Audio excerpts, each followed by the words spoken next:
सबका यहाँ पर स्वागत है। मेरा परिचय सबसे पहले, मेरा नाम है प्रशांत किशोर और बिल्कुल बिहार के एक साधारण परिवार के लड़के हैं। हमारे दादा एक यहाँ पर साधारण मजदूर थे, बैलगाड़ी चलाते थे। अपने सभी बच्चों में गरीबी की वजह से सिर्फ एक हमारे बाबूजी को उन्होंने पढ़ाया। हमारे बाबूजी यहाँ सरकारी डॉक्टर थे। हमने अपनी जीवन की शुरुआत यहीं के सरकारी विद्यालयों से पढ़कर किया है। पटना साइंस कॉलेज में पढ़े, फिर आगे गए। माता पिता का आशीर्वाद है, ऊपर वाले की कुछ कृपा भी रही होगी। जीवन में कुछ हासिल कर लिए। 10 साल तक हमने संयुक्त राष्ट्र संघ में काम किया है। पहले भारत में थे, फिर कुछ वर्ष हम अमेरिका में रहे, फिर 4 बरस हमने अफ्रीका में काम किया है। 2011 में देश में वापस लौटे। और आप में से कुछ लोग जिस परिचय से हमको जानते हैं या मीडिया वाले जो मेरा परिचय कराते हैं, राजनीतिक रणनीतिकार, प्रबंधक वगैरह वगैरह, जीवन में हमारा राजनीति से कभी कोई लेना देना नहीं रहा। लेकिन उस काम को हमने 2011 से 21 तक 10 वर्षों में किया है। 10 वर्षों तक किया।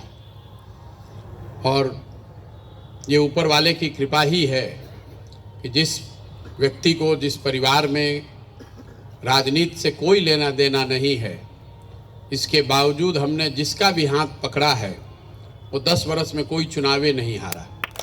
इसका मतलब ये नहीं है, यहाँ बैठे हुए कई सज्जन ऐसे होंगे जो इस बात से प्रभावित हैं कि प्रशांत किशोर जिसका हाथ पकड़ लें, जिसके कंधे पर हाथ रख दें, वो आदमी चुनाव जीत जाएगा, विधायक मंत्री बन जाएगा। तो मैं आपको पहले निराश करना चाहता हूँ कि हमारे पास ऐसा कोई गुण, कोई हुनर है नहीं। ये आपके मन का भ्रम है।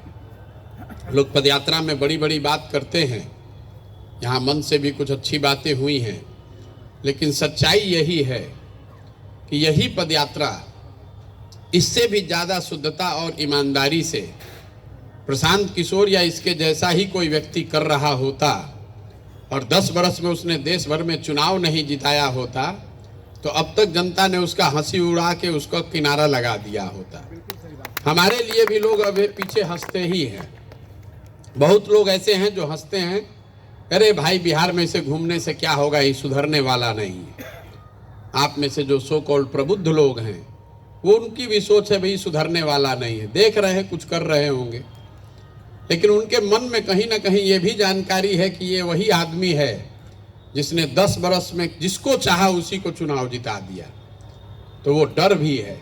जो राजनीतिक लोग हमसे जुड़ने आते हैं, वो ज़्यादातर आदमी वैसा ही है जो इधर गमछा डाल रहा है।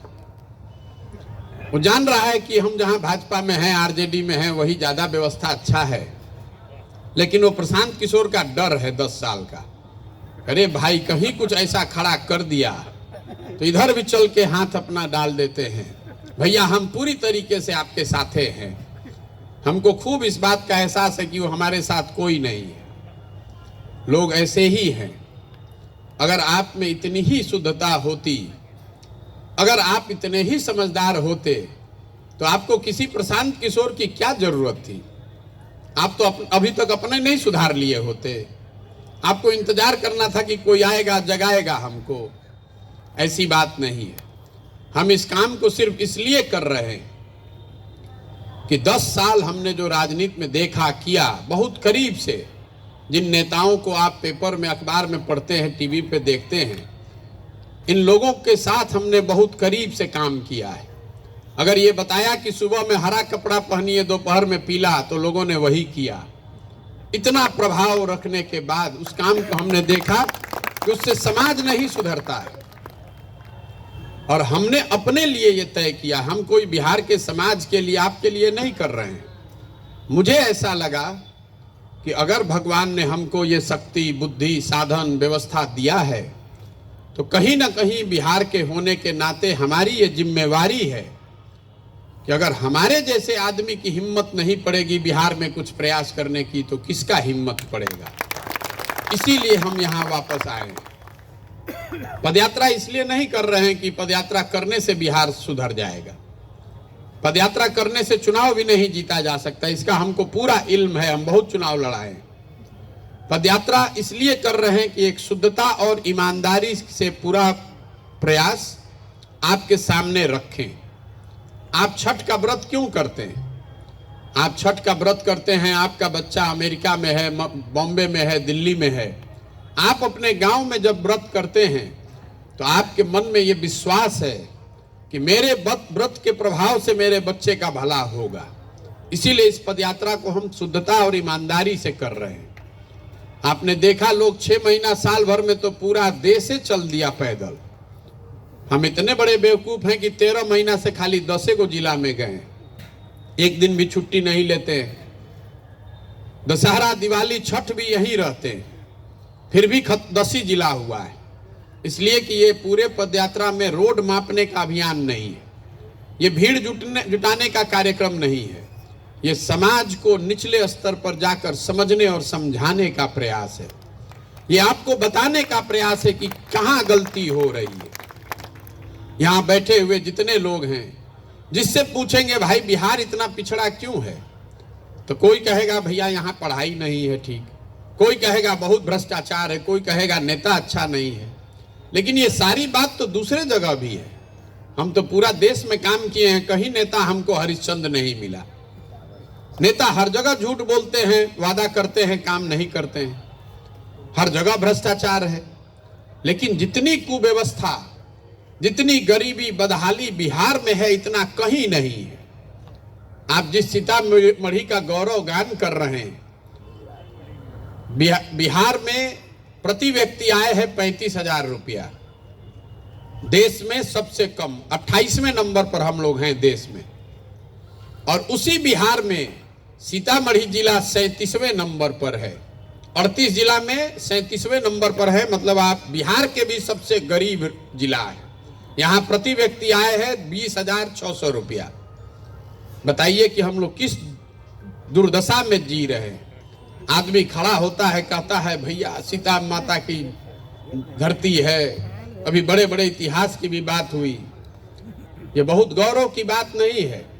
हम लोग बोलचाल की भाषा में कहते हैं कि जो अपना जीवन में कुछ नहीं करता है वो दादाजी का बात बतियाता है कि हमारे दादा के यहाँ हाथी बनता था। बिहार में लोगों का वही दुर्दशा है।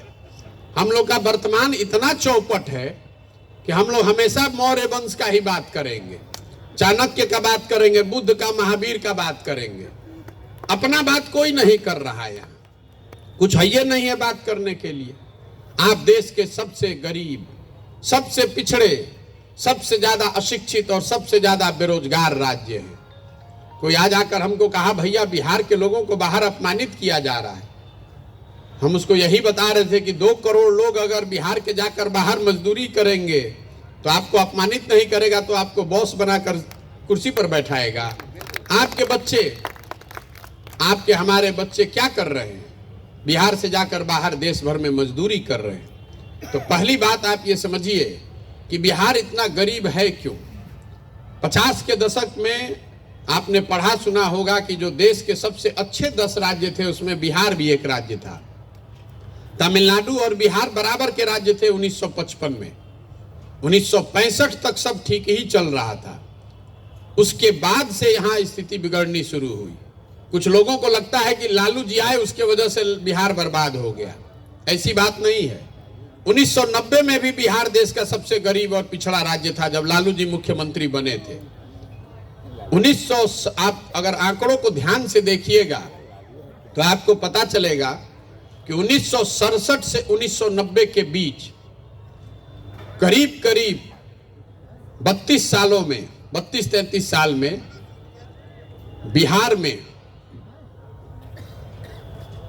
इतनी सरकारें आई और गई कि किसी को पता ही नहीं है कि कितने लोग मुख्यमंत्री, कोई 6 दिन के लिए मुख्यमंत्री बना, कोई 6 महीना के लिए मुख्यमंत्री बना। 67 के बाद से कोई ऐसा साल नहीं गया है जब बिहार किसी दूसरे राज्य के मुकाबले पीछे नहीं छूटा है। और उसकी एक वजह रही है राजनीतिक अस्थिरता। जो 23 साल का ये कालखंड है, इसमें बिहार में 30 से ज्यादा अलग अलग सरकार बनी। जब दूसरे राज्य आगे बढ़ रहे थे तो बिहार में कुर्सी का गेम चल रहा था कि कौन मुख्यमंत्री बनेगा और कौन उसको हटाएगा। इसीलिए 67 से उलटते उलटते 90 आते आते अब देश के सबसे गरीब राज्य बन गए। जब 90 में लालू जी आए, राजनीतिक स्थिरता लौटी, जब देश में आर्थिक उदारीकरण शुरू हुआ, तो लालू जी ने नया यहाँ विज्ञान बनाया, भाई बिहार का विकास करना है तो आर्थिक विकास नहीं चाहिए, सामाजिक न्याय होना चाहिए। और जो उन्होंने शुरुआती काम किया उसमें कोई गलती नहीं है, उसकी तारीफ होनी चाहिए। लालू जी के राज में समाज के दबे कुचले हुए, सामाजिक तौर पर पिछड़े लोगों को अधिकार मिला, आवाज मिला, और इस बात में कोई गुरेज नहीं है मानने में कि अच्छा काम था। गलती ये हुई कि जिन समाज को उन्होंने आवाज दिया, उन्हीं समाज के बच्चों को उन्होंने कभी पढ़ाई की व्यवस्था नहीं कराई। जिनको आवाज दिया उसको जमीन नहीं दिया। आपने कभी नहीं सुना होगा लालू जी को बात करते हुए कि जो समाज में पिछड़े हैं वो पढ़ाई उनके लिए अच्छी हो जाए। आपने बिहार में भूमि सुधार की बात कभी नहीं सुनी होगी। तो लालू जी ने या तो अज्ञानता में या राजनीतिक चतुरता में ये सुनिश्चित किया कि जिन वर्गों को आवाज मिले उनको शिक्षा नहीं मिले, उनको जमीन नहीं मिले, उनको पूंजी नहीं मिले, और इन तीन चीज के अभाव में आप कभी तरक्की कर ही नहीं सकते। फिर नीतीश जी का दौर आया। नीतीश जी का दौर को आप दो भाग में देख लीजिए तो राजनीतिक और स्थिरता की जो बात मैंने पहले बताई वो आपको समझ में आएगी। नीतीश जी 2005 से लेकर 2012 तक एक दौर वो है जब एनडीए की यहाँ सरकार थी और आपको, हमको, सामान्य बिहार के लोगों को लगा कि बिहार सुधर रहा है। और 12 के बाद नीतीश कुमार जी आज अभी 23 तक 6 अलग अलग सरकार बना चुके हैं। आपको दो गो याद है, महागठबंधन और एनडीए, लेकिन अगर आप ध्यान से देखिएगा तो 12 में नीतीश कुमार ने एनडीए का गठबंधन तोड़ा, माइनॉरिटी की सरकार बनाई। 1.5 साल सरकार चला, 14 में लोकसभा में हार गए तो इस्तीफा देके मांझी जी को बना दिए।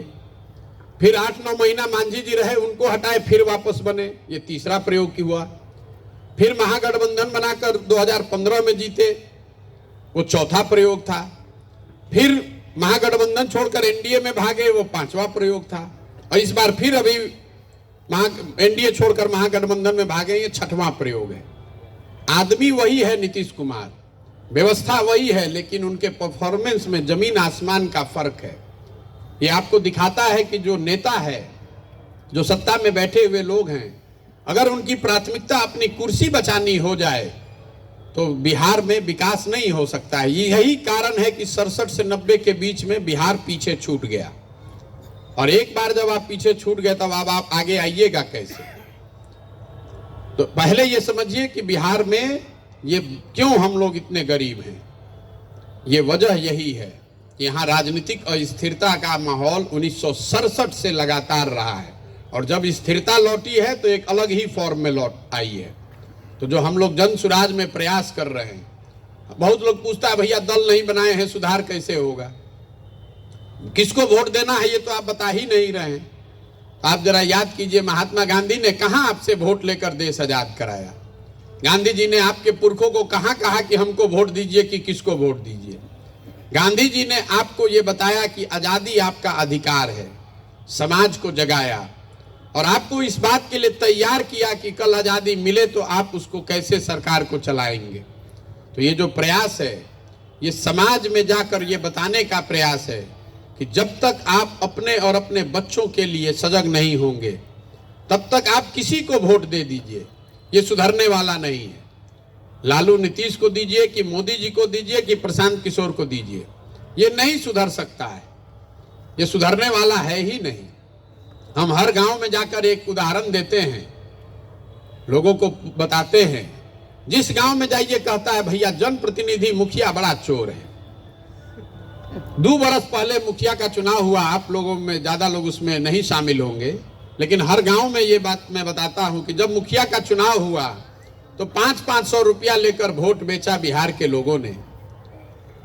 मुर्गा भात खाकर वोट दिए आप, 2-2 गो पाउच पर वोट का सौदा किए आप, तो आपका मुखिया चोर नहीं होगा तो हरिश्चंद्र होगा। तो जो लोग सबसे ज्यादा चोरी कर रहे हैं वही आदमी 500 रुपया लेके वोट बेचा और कहता है ये भैया बिहार में बड़ा भ्रष्टाचार है। अरे जब चोरी की शुरुआत आप करेंगे तो नेता तो चोर ही न होगा भाई। अगर समाज चोर है तो नेता ईमानदार नहीं हो सकता है। नेताओं को गाली देना बंद कीजिए। अब 4000 गांव में हम अलग अलग बात बोलते हैं, लेकिन एक सवाल हमने 4000 गांव में पूछा, और अगर दावा करेंगे तो यहां पर भी पूछेंगे, रिजल्ट वही आएगा। हम 4000 गांव में लोगों से पूछे कि ये बताइए कि आपके गांव और पंचायत में पढ़ने की अच्छी व्यवस्था होनी चाहिए कि नहीं। करीब करीब 100% आदमी हाथ उठाता है, वीडियो में रिकॉर्ड होता है कि ना भैया पढ़ने का व्यवस्था तो जरूर होना चाहिए। जो खुद लोग अनपढ़ हैं, जो लोग अगड़े हैं, पिछड़े, हिंदू, मुसलमान, महिला, पुरुष, गरीब, अमीर, सब बोलता है कि ना भैया पढ़ने का व्यवस्था तो होना ही चाहिए। साथ में उसको ये पता नहीं है कि दूसरा सवाल क्या आ रहा है। दूसरा सवाल पूछते हैं कि अच्छा अब सब आप लोग अपने अपने बच्चों के नाम पर ये बताइए कि आप में से किसने जीवन में एक बार भी पढ़ाई के लिए वोट दिया है।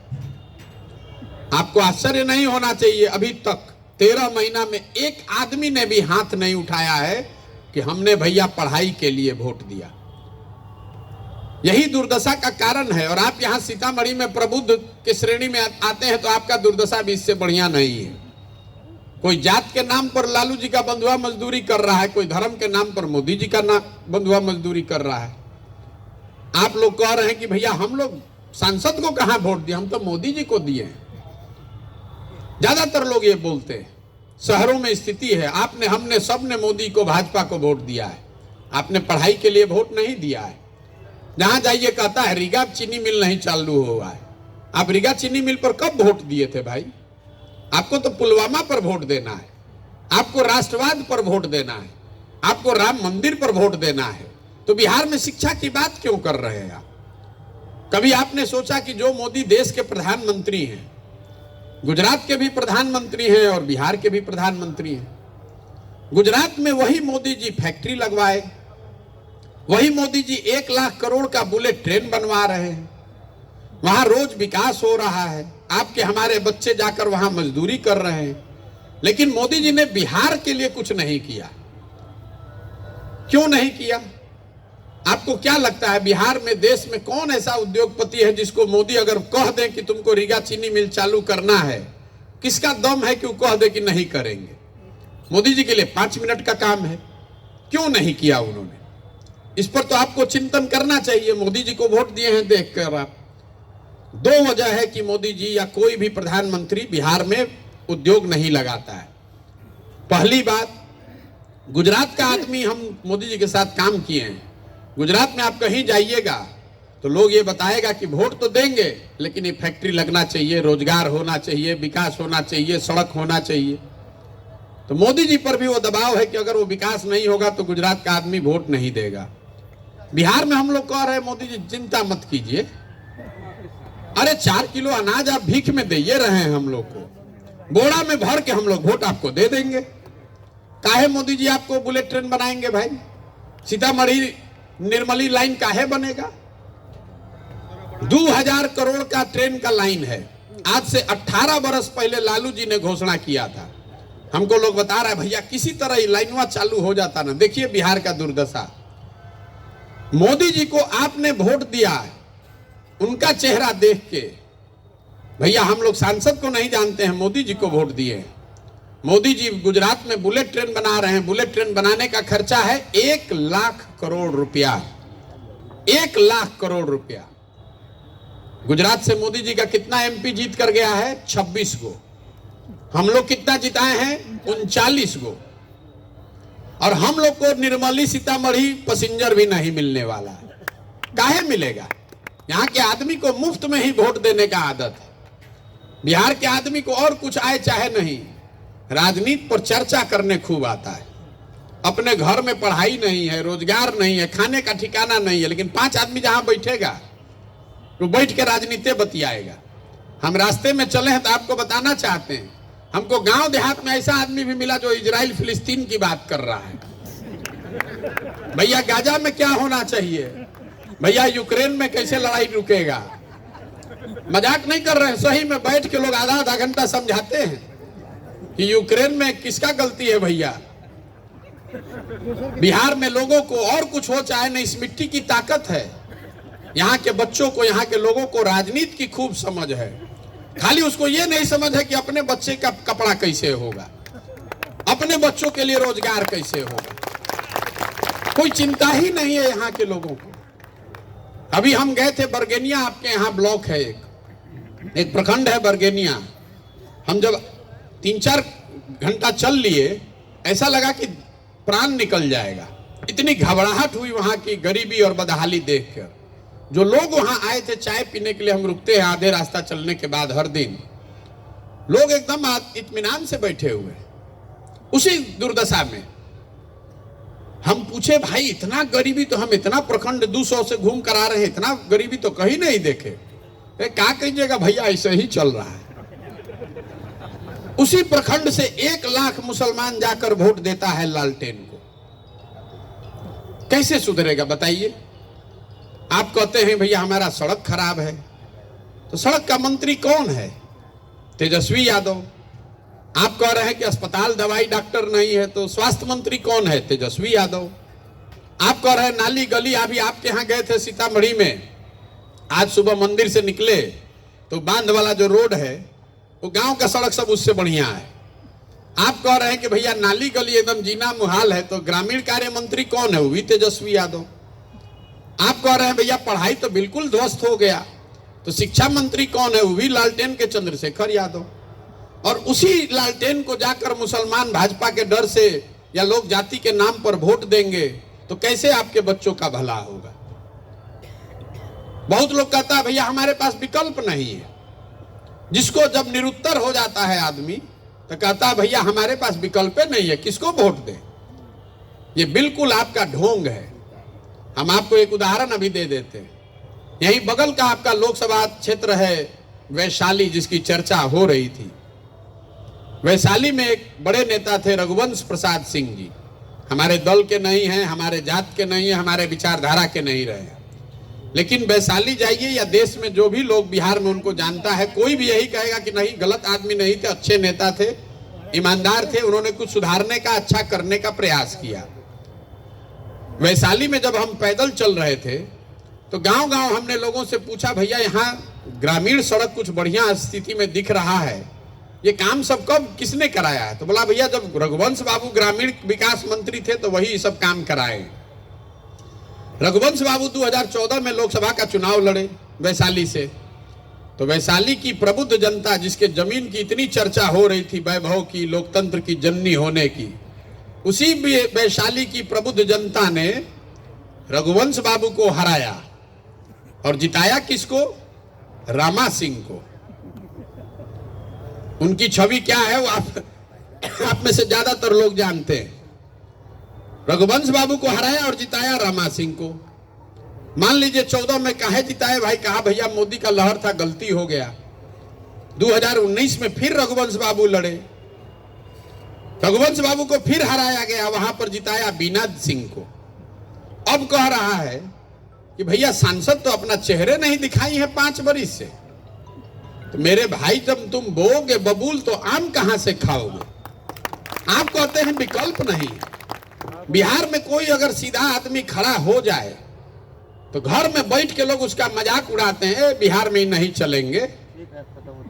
बिहार में अगर आपको नेता बनना है तो कुर्ता के ऊपर गंजी पहनने आना चाहिए। जिसको भाषा का ज्ञान नहीं है, जिसको विषय का ज्ञान नहीं है, किसी ने गलती से एक लाइन अंग्रेजी में बोल दिया तो यहाँ का आदमी समझता है अंग्रेजी बोल रही, क्या बिहार में चलेंगे?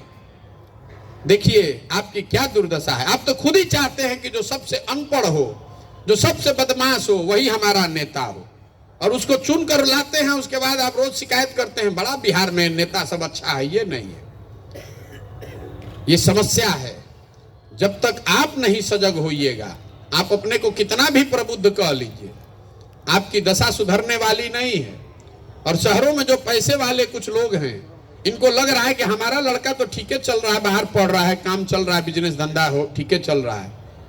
आप इसके सबसे बड़े भुक्तभोगी हैं। पलायन खाली गरीब नहीं कर रहा है। हम रोज कहते हैं पलायन की समस्या सिर्फ गरीबों के लिए नहीं है। आप भी जरा गौर से देखिए तो आपको भी अपने बच्चों के साथ रहने का सुख नहीं है। अगर आपके पास पैसा है तो आपका बच्चा भी पढ़ने के लिए बाहर ही जा रहा है। अगर पढ़ लिख के नौकरी पा लेगा तो कभी बिहार में लौटेगा नहीं। हमारा बच्चा लौट सकता है, कभी नहीं लौटेगा बिहार में।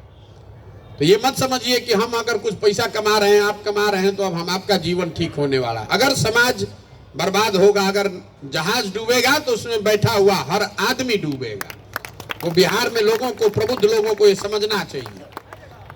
प्लेटो ने बहुत एक अच्छी बात आज से सैकड़ों साल पहले बताई। ग्रीस के बड़े दार्शनिक थे। If you do not participate in democracy, be ready to be ruled by your inferior. मतलब हिंदी में उसका ट्रांसलेशन ये हुआ कि अगर आप राजनीति में भागीदार नहीं बनिएगा तो इस बात के लिए तैयार रहिए कि कोई मूर्ख आदमी राजा बनकर आप पर शासन करेगा। बैठ के ड्राइंग रूम में बतियाने से नहीं होगा, आपको प्रयास करना पड़े। इसका मतलब ये नहीं है कि हम कह रहे हैं कि आप अपना काम धंधा छोड़कर राजनीति में आ जाइए, लेकिन राजनीतिक तौर पर जागरूक बनिए। बंधुआ मजदूरी मत कीजिए, चाहे जात के नाम पर कीजिए, राष्ट्रवाद के नाम पर कीजिए। कहता है कि हम मोदी जी को वोट दिए हैं देश को मजबूत करने के लिए। आप अपने आप को प्रबुद्ध कहते हैं। जरा बताइए, अगर बिहार के सारे बच्चे अनपढ़ और बेरोजगार हो जाएंगे तो उससे देश मजबूत होगा कि देश कमजोर हो जाएगा? अगर बिहार की प्रति व्यक्ति आय 35,000 रुपए है तो उससे देश का प्रति व्यक्ति आय घट रहा है कि बढ़ रहा है? हम लोग तो पूरे देश की व्यवस्था को नीचे कर रहे हैं। देश का प्रति व्यक्ति आय है 1,35,000 रुपया, बिहार का है 34,000 रुपया, सीतामढ़ी का है 20,000 रुपया, और आप देश के नाम पर वोट दे रहे हैं। गलती मोदी जी, लालू और नीतीश का नहीं है, वो तो अपना काम कर रहे हैं। यहाँ बहुत आदमी कहेगा क्या कीजिएगा भैया, जात का राजनीति है। हम आपको कैमरे पर कह रहे हैं कोई जात का राजनीति यहाँ नहीं है। आपसे पूछेंगे जात का राजनीति कौन करता है, तुरंत लोग कहेगा देखिए ना भैया लालू जी है, कितना जात का राजनीति कर रहे हैं। कोई लालू जी जात का राजनीति कभी नहीं किया लालू ने। लालू जी अगर जात का राजनीति करते तो ये बताते कि भाई बिहार का मुखिया, बिहार का मुख्यमंत्री कोई यादव समाज का लड़का होगा और सब यादव जी लोग आप लोग हमको वोट दीजिए। लालू जी कहाँ कहते हैं? लालू जी ये कहते हैं कि हमारा लड़का राज्य का मुखिया होगा और सब यादव जी लोग आप लोग वोट हमको दीजिए। जात का राजनीति कहाँ हुआ? लालू जी तो अपने परिवार का, बच्चे का राजनीति कर रहे हैं। और लालू जी अकेले नहीं हैं, कोई कुशवाहा जी हैं, कोई मिश्रा जी हैं, कोई दुबे जी है, कोई राम जी हैं, कोई मुसहर है, कोई अति पिछड़ा है, कोई वैश्य है। जो जिस जात का नेता है, हम अपने अनुभव से आपको बता रहे हैं, नेता अपनी चिंता कर रहा है, अपने बच्चों की चिंता कर रहा है। जात में नेता नहीं, आप उलझे हैं। हमारा जात वाला है, इसी को वोट दिया जाए, ये ऐसी बात नहीं है। आप किसी को अपने जात वाले को दीजिएगा, आपका भला होने वाला नहीं है। जन सुराज में हम लोग यही प्रयास कर रहे हैं कि जाकर गांव-गांव लोगों को बताएं, एक ही लाइन उनको सिखा रहे हैं, वोट जिसको देना है दीजिए, लेकिन वोट अपने और अपने बच्चों के लिए दीजिए। अगर आपको अपने बच्चों की चिंता नहीं है तो आप देश का, समाज का, जात का, राष्ट्रवाद का जितना बात कर रहे हैं सब ढकोसला है। अपने बच्चे का चिंते नहीं, आप देश को सुधार दीजिएगा। अपना बच्चा पढ़ा लिखा नहीं, आवारागर्दी कर रहा है और आप देश को सुधारने चले हैं।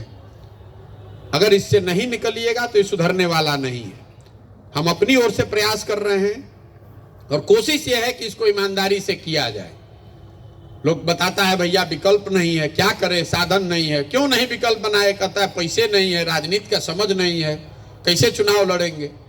तो जन सुराज दल नहीं है, वो व्यवस्था है। आपके पास पैसा नहीं है तो कोई बात नहीं है, आपके पास राजनीतिक समझ नहीं है तो कोई बात नहीं है, चुनाव नहीं लड़ने आता है कोई बात नहीं है।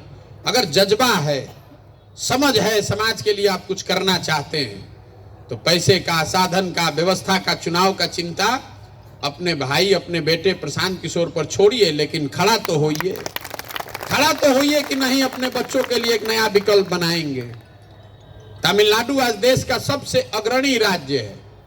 तमिलनाडु में कोई भाजपा का सरकार 75 साल में नहीं बना। मोदी जी वहां नहीं गए हैं। पिछले 45-50 साल से वहां कांग्रेस का भी शासन नहीं है, लेकिन तमिलनाडु के लोगों ने अपनी व्यवस्था बनाई।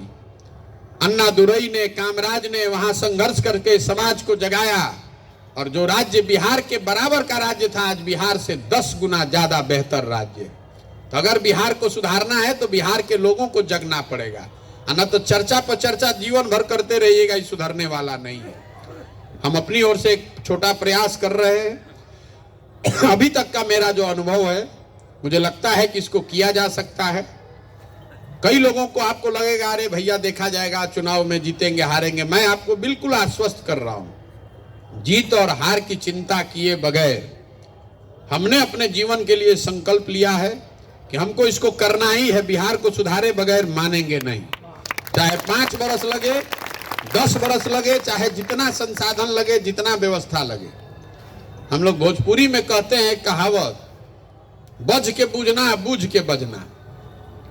तो हम पहले कैटेगरी वाले नहीं हैं, बजने के बाद नहीं बूझने का प्रयास करते हैं। अगर आए हैं तो हमको मालूम है कि ये टेढ़ा काम 50 बरस की बिगड़ी हुई व्यवस्था है। इसको करने के लिए क्या संसाधन लगेगा, क्या व्यवस्था बनानी पड़ेगी, कितना पसीना बहाना पड़ेगा, सब सोच समझ कर आए और इसको करके दिखाएंगे आपको। आप अभी जुड़िए कि 2 वर्ष के बाद जुड़िएगा, जुड़ना आपको इसी में है, क्योंकि अच्छा अगर होगा तो आपको जुड़ना ही है, कहाँ जाइएगा। लेकिन जब जुड़िए तो इसके मालिक बनिए, इसके मुखिया बनिए, अपने बच्चों के लिए खड़े होइए। नेताओं को दोष देते रहने से ये सुधरने वाला नहीं है। अगर आप जिम्मेवारी नहीं लेंगे, आप खड़े नहीं होंगे, तो कोई इसको सुधार नहीं सकता है। आज आपको गाली सुननी पड़ती है, आप चाहे जितने होशियार हैं, बिहार से बाहर जाइएगा तो बिहारी कह के गाली ही देगा। आज अभी एक सज्जन ये बता रहे थे कि भैया सब टेंडर वेंडर पास हो जाता है, लास्ट में कहता है बिहार हो चलो हटाओ 10 नंबर कम करो इसका। हम चाहे जितना होशियार हैं, जिन राज्यों में हमने मुख्यमंत्री बनाया है वहां पर भी लोग बैठता कहता है भैया आपके राज्य में इतना काहे दुर्दशा है। हमको गाली दे नहीं दे, हमको भिंगा के गाली दे रहा है कि आपके राज्य में सब इतना बुर्बक का है। ये दुर्दशा हम लोगों ने की है, ये किसी नेता ने नहीं किया है। नेता मंगल ग्रह से नहीं आया है, नेता को आपने हमने जिताया है। बगल का जिला है मुजफ्फरपुर, वहां 30 वर्ष से एक ही परिवार का आदमी सांसद है। हम रास्ते में चलते हैं, जब लोग बहुत परेशान कर देता है भैया नहीं, ये नहीं है वो नहीं है, हम पूछते अच्छा ठीक है तो बहुत परेशानी है, बताइए तो आपका सांसद कितना बार से जीत रहा है। ए भैया याद नहीं है, हो गया 3-4 बार से जीत रहे हैं। ए भाई तुम्हारा विधायक कितना बार से जीत रहा है। ए भैया 4 बार से जीत रहे हैं। वाह रे भाई, आप गाली भी दे रहे हैं और 4 बार से वो जीतियो रहे हैं। दोनों बात कैसे हो रहा है। आप जिसको 5 बरस गाली देते हैं, बिहार के आदमी को चुनाव के दिन वो सब बात भुला जाता है। चुनाव के दिन यहाँ के आदमी को 4 गो बात खाली बुझाता है। पहला बात, हमारा जात क्या है, कौन हमारा जात का नेता है। ऐसा नहीं है कि जो पढ़ा लिखा नहीं है वही कर रहा है, जो पढ़ा लिखा है उसमें ज्यादा जात का भावना है। जो हमारे जात का खड़ा है, चोर हो, बदमाश हो, डकैत हो, उसी को जाकर वोट दीजिएगा। कुछ लोगों को ऐसा लगता है कि बिहार में हर आदमी जाते पर वोट देता है, तो ये आपका भ्रम भी दूर कर देता है। ऐसी बात नहीं है। बिहार में अगर हर आदमी जात पर वोट देता तो आप बताइए कि मोदी जी को इतना वोट मिलता कैसे। उनके जात का तो आदमी यहाँ रहता नहीं है। तो जो जात से बचा वो धर्म में फंसा। अरे सब हिंदू एक हो जाइए, मुसलमान नहीं जीतना चाहिए। इस बार पुलवामा हो गया है, पाकिस्तान पर बम गिराना है। अपना बच्चा खाए बगैर मर रहा है, लेकिन इस बार पुलवामा, इस बार पाकिस्तान को सबक सिखा कर मानेंगे। जाके सब आदमी भाजपा को वोट ठोक दिया। जो दोनों से बचा तो कहता है भैया लालू जी का जो राज था ना, अरे कुछ हो जाए लालू को नहीं लौटना चाहिए। तो चुनाव के 2 दिन पहले तक भाजपा के विधायक को बैठ के गरियाता है घर में।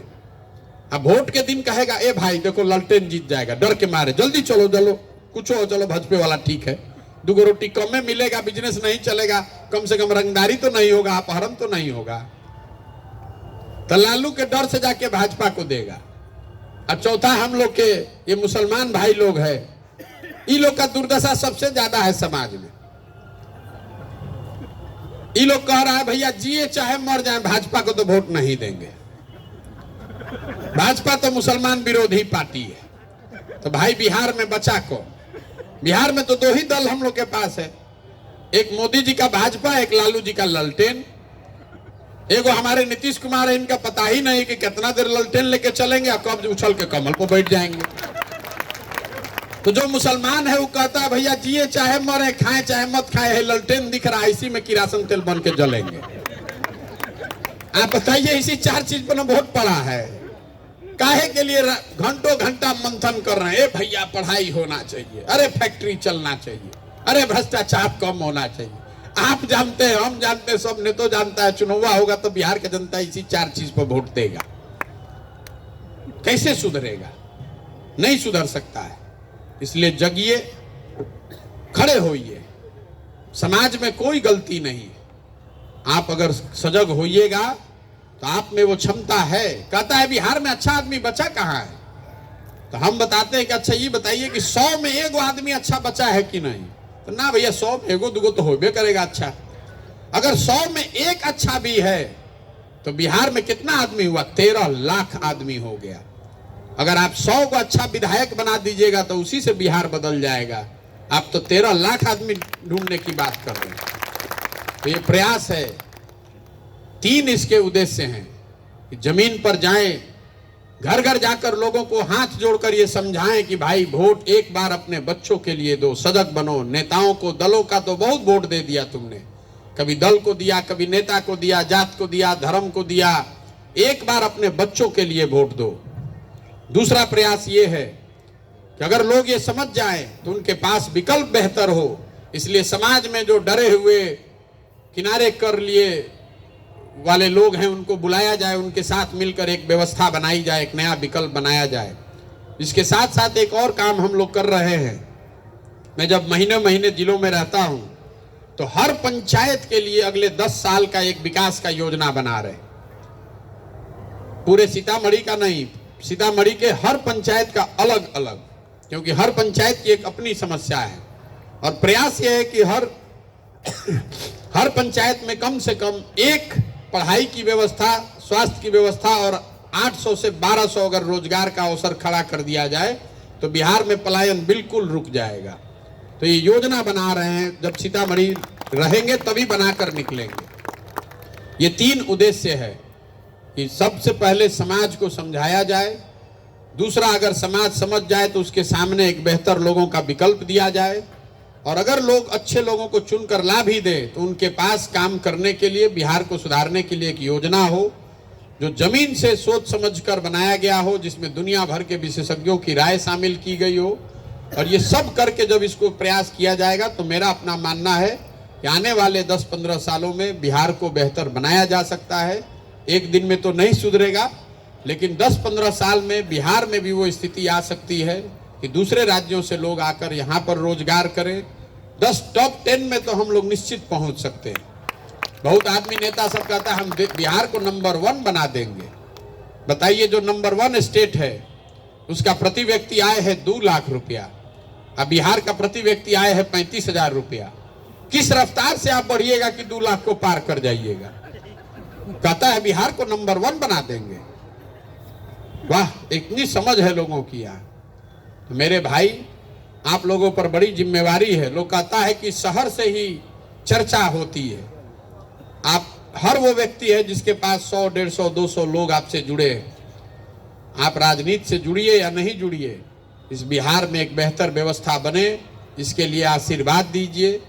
सही लगे तो अपनी जो भूमिका अदा, आपसे पैसा नहीं मांग रहे हैं, आपसे वोट नहीं मांग रहे हैं, आपसे इतना ही कह रहे हैं कि अगर आपको लगता है कि बिहार में नई व्यवस्था बननी चाहिए तो इसके लिए कम से कम अपने साथ जुड़े हुए लोगों को समझाइए, ताकि लोग जाति से, धर्म से, पैसे के लालच से ऊपर उठकर अपने और अपने बच्चों के लिए वोट करें। अब आप में से जो लोग भी सवाल पूछना चाहते हैं वो खड़े होकर बिल्कुल बेझिझक, कड़वे, अच्छे, सब तरह के सवाल कर सकते हैं। बहुत बहुत धन्यवाद।